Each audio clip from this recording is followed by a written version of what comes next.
Look at this beautiful box that I received from my friend Sandy Stellenberg. This is Rachel Tessman from StampYourArtOut.com. And this month I thought I'd do something a little different with the paper pumpkin tutorial videos that I make.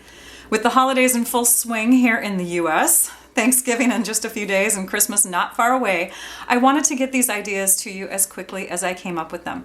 This is the November 2016 paper pumpkin kit called Wonderful Winterland, and it comes with supplies to make 8 little note cards and envelopes. And I'm going to do something a little different for you in this video. I'm going to make for you a faceted box. So from your kit, you will want to pull out one of the envelopes. You'll want to pull out one of each of the 3 scenes, your glue dots, your twine, your ink pad, unless you have a larger one like I do, the Dapper Denim color, your stamps, and I'm going to be using the one that says Happy Holidays with wishes for a beautiful season, and I already have those mounted onto my clear blocks. We do have lots of different clear blocks in our online store. These are not the ones that come with your first kit. In fact, you get one block that comes with your first kit when you subscribe, and that's a block size D. It's a little bit larger, and it fits all the stamps, all the future stamps that you're going to get in your paper pumpkin kits. So I just brought out some ones that I had in my stash. And then you'll also use the twine. The additional items that you'll need will be a couple pieces of the Dapper Denim cardstock. You'll need some of this silver glimmer paper, and then for the tools you'll need your paper snips, and I have one for ribbon and one for paper so that my ribbon one doesn't get dull. I'm going to be using my snail adhesive, my fast fuse, and you could just stick with fast fuse if you want to have just one. I'm going to use my 1/8 inch hole punch, and then I'll need a ruler. I'll also need my punch board. This is the envelope punch board, which comes with a bone folder in it that you'll need, and then my paper trimmer. Let's start by opening up the arm on our trimmer, and we're going to cut our Dapper Denim cardstock, 2 sheets of these, to 7 1/4 by 7 1/4 inches. You'll do that to 2. And now we're going to use the envelope punch board to make the score lines for our box. And you'll need to do the same thing to both of your 7 1/4 by 7 1/4 inch pieces. Half of 7 1/4 is 3 5/8. So we're going to place our cardstock at the 3 5/8 inch mark here. This edge, or this edge here is right at 3 5/8. We're going to punch. Then we're going to take the bone folder that comes with the punch board, and we're going to follow this line and give it a good crease right down that edge here. We're going to rotate, and we're going to do the same thing. All 4 sides, making sure that you're always going to the 3 5/8 inch mark. So you punch, and you score, and you punch, and you score, all the way around on all 4 sides. The next step is to pull out your Stampin' Trimmer again and use just the scoring blade. And we're going to score on all 4 sides at 3/8 of an inch, right here. So just 2 marks below the 1/2 inch line here. And you can see too that the divot on all 4 sides lands right at the spot where you would normally cut.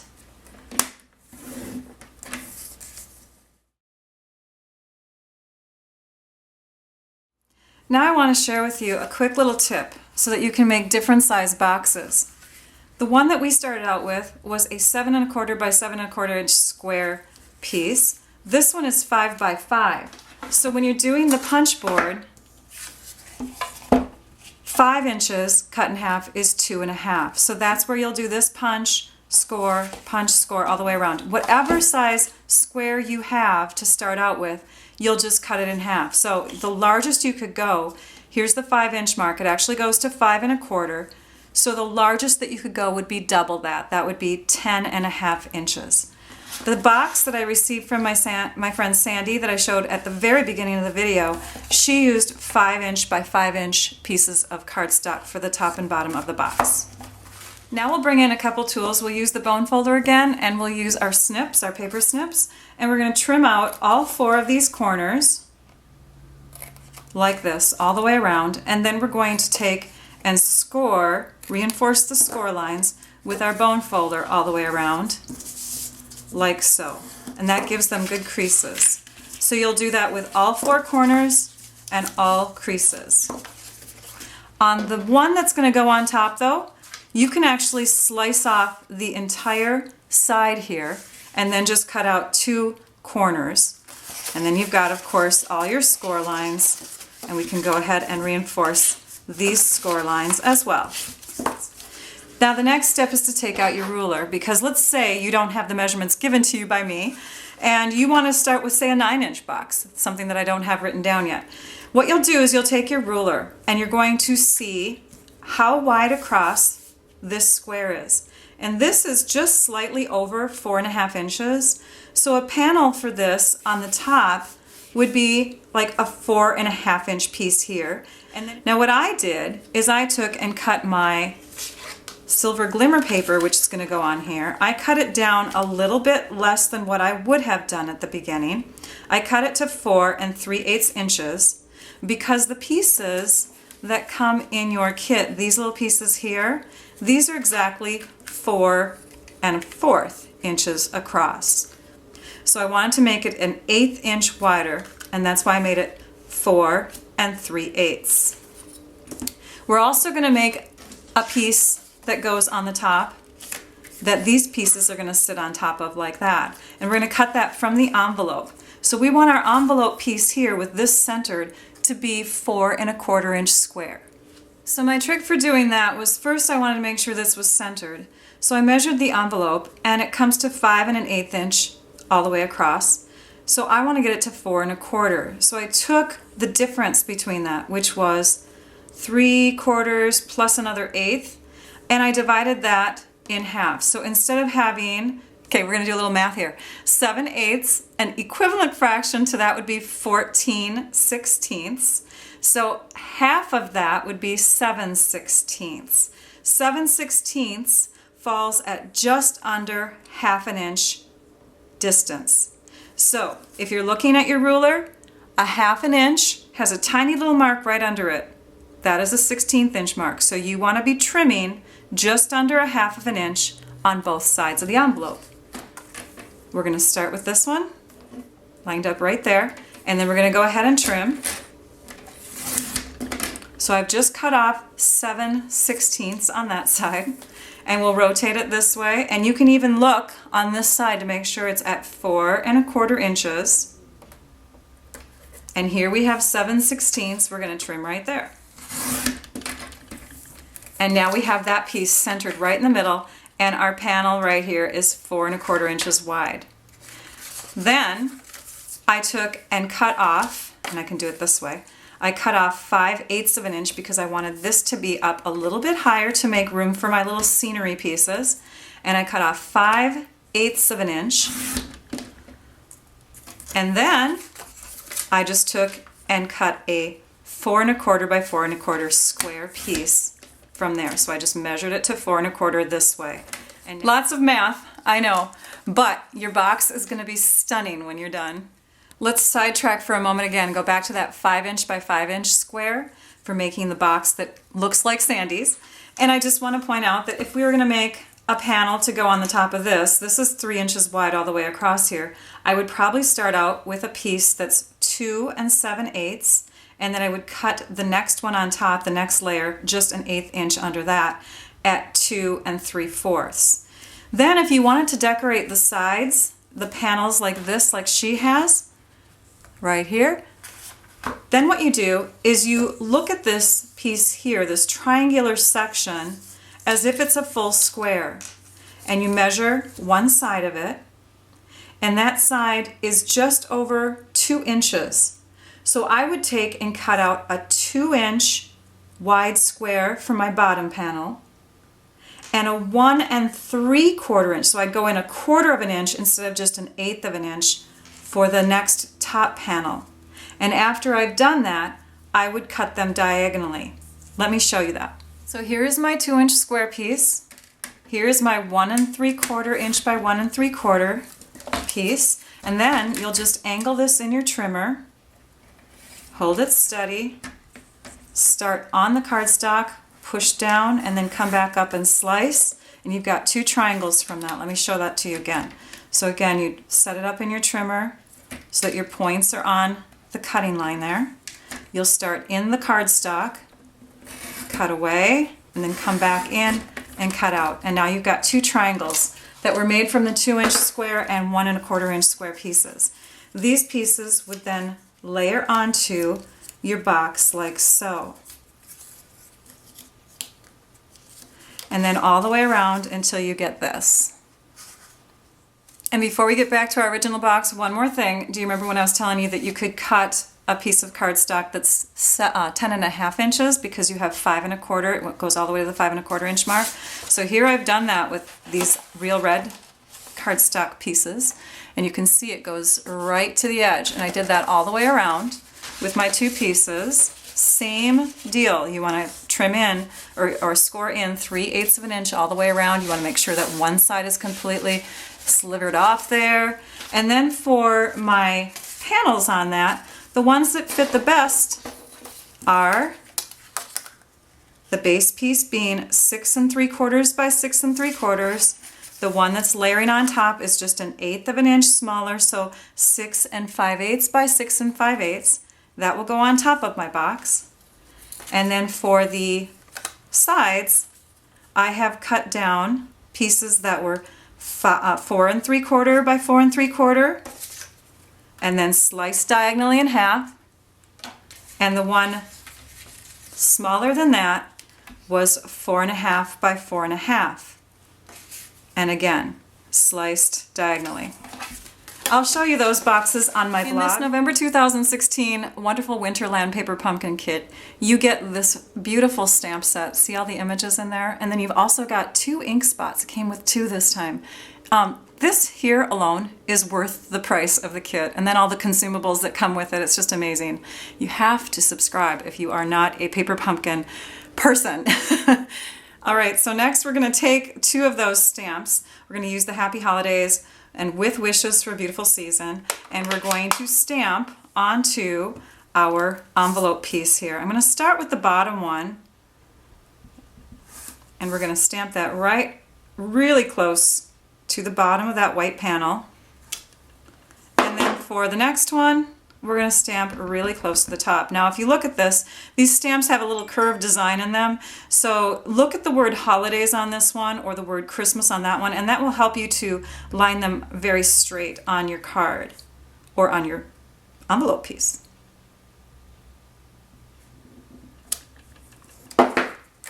That's ready to go. Now we're going to go ahead and layer everything up onto our top piece. And if you look at these pieces again, this one is our top, this one is our bottom, this is our top because it has that side sliced off. So let's go ahead, start with our glimmer paper, and we're going to use our fast fuse, and we're going to add that to the top of our box. You want to do all the decorating of your panels before you actually assemble the box, because that way you can put pressure down on top of it as you press everything in place. If your box is together, you're going to smush your box if you're doing that afterwards. And I did forget one thing. I have to mention that I'm bringing in glue dots from our stash in our online store. The glue dots that come in the kit are great, except for when it comes to applying them to glimmer paper. So quickly at a glance, this is the difference between the 2 different glue dots. The ones that come in your kit are a little bit flatter, and the ones that you can get in the online store are thicker and squishier. So when it comes time to gluing something to glimmer paper, which has a lot of glitter on it, you need something that squishes in and can reach down deeper into the glimmer paper. So I'm going to go ahead and stick these 2 strips of glimmer paper on here. And I can pull this away, but it takes a lot of effort. This one here, it's really quick and easy to pull off. Okay, so we'll want to be using the stronger adhesive for this when we adhere this panel onto our glimmer paper. Just use the glue dots.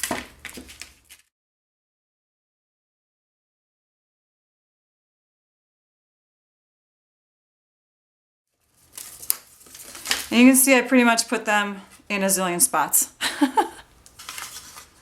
We're going to have it sit right about here. And that way we'll have a little closure right there in the left-hand corner of our box. This is where the box opening is, right there. Okay, now let's add our scene. And notice that on your direction sheet, all of these houses and hills and all that are going one direction. You can flip them. You can make them go the opposite way. We discovered that when Betty in the Paper Pumpkin fan club shared her sample where she had flipped it over. Thanks so much, Betty. Just want to point out a couple things before we actually add these layers. There's a score line that's going across this piece from our envelope, and when we lay this on here, if we could bring it all the way to the bottom, you will see it. So we're going to actually just scoot our scene up about 1/4 of an inch from the bottom, and that's actually going to give it a nice border on the bottom anyways. So we'll do that with our layers. And then if you look, you can see these trees are very fragile. So if we want to make sure that they don't move very much, we're going to be putting some glue dots from our kit on the back sides of those pieces. And if you have a tiny tree like that, you can just trim one of your glue dots in half before applying it to your pieces, to your trees. Just like that. And we'll stick another one on this side. You actually want to put your glue dots down with the paper backing on, and then you can remove the backing, because if you remove the backing and then add them, what's happening is you're taking the oils that are in your hands and you're kind of making the glue dots not as sticky anymore. So now I've not even touched any portion of that glue dot except for when I picked it up right on the edge. It's ready to add.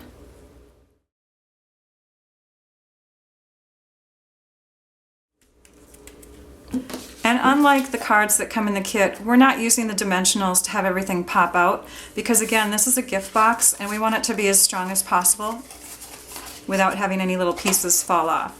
Okay, now let's go ahead and assemble the box.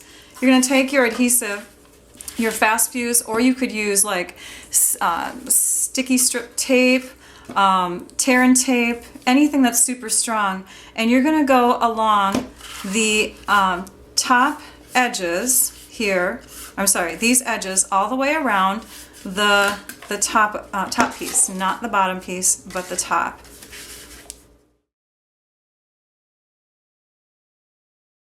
I forgot to add my twine bow, and I'm doing that now with a rolled up glue dot from the kit.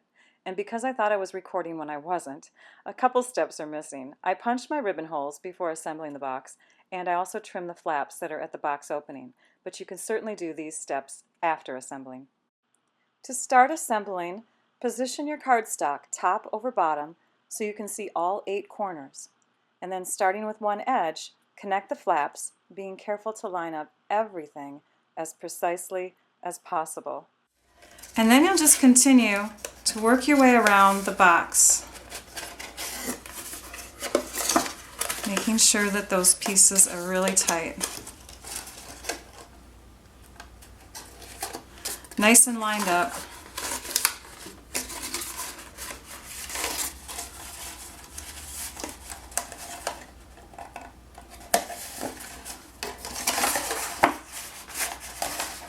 You'll reach in every so often just to make sure that it's bonding really good. The last couple panels here.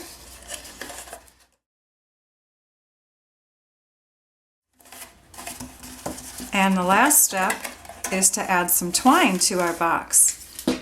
So we'll grab this from our kit and we'll trim off a bit. And we'll weave it through, and then you can add whatever you want inside here. This is a pretty good sized box. I'll measure it for you here quickly. We've got a box that is about 2.5 inches tall, and at the widest spot is about 6.5 inches wide. It's a huge box. You can put a lot into something like that. I hope you enjoyed this tutorial. To learn more about these fabulous paper pumpkin kits of creativity, click on the link below in my YouTube video description. And then be sure to check out my November 21st blog post at stampyourartout.com to see this box with close-up photos and the other couple boxes that I've been sharing throughout this video tutorial. Thank you very much. Now I'd like you all to go and stamp your art out. Bye-bye.